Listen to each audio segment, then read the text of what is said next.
Hello everyone, this is my first response video and one I actually didn't plan to make until I saw this. I'm not even on TikTok, but someone posted it on Facebook and it genuinely made me so angry I had to respond. Anyway, here's a TikTok video for you to understand the context. So I saw a video on here tonight of a young lady that was posed with the question, if your God was real, why do bad things happen to good people? So a pastor walks into a barber shop, sits down and get his hair cut, and Barbara and him start talking, and Barbara ends up saying, man, there's no such thing as God, so why do you want to be a pastor? Pastor says, what makes you think there's no God? Barbara says, well, if there was a God, why would so many bad things happen to good people? Well, pastor ends up leaving, tips the guy well, and steps outside. And as he steps outside, he sees this really hairy, grungy, homeless guy sitting on a park bench. Taps the guy on the shoulder and says, come with me. Takes the guy back into the barber shop. They step inside. Pastor looks up and says, hey, barber, no such thing as barbers. Barber says, what are you talking about? Pastor says, well, if there's such a thing as barbers, then this guy wouldn't be out here all hairy and grungy like this.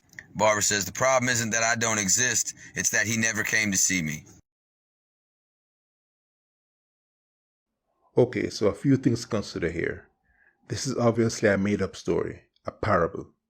There's a Christian stereotype of the antagonistic atheist juxtaposed with a humble Christian man who is kind enough to tip well, but not kind enough not to embarrass the homeless man just to make his point.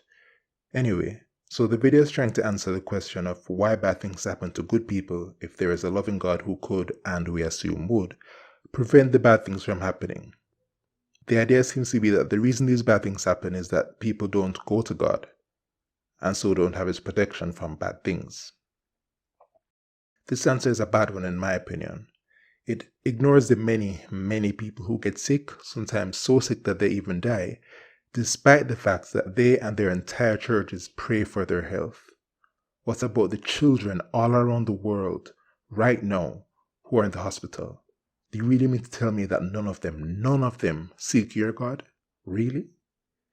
That's why this argument got me angry. That's putting the blame for people's own suffering on them, not the so-called God who actually is supposed to have the power to make these things never happen. I don't see any other way to interpret this message. It's saying that all the little children and adults who suffer are suffering only because they don't truly seek God.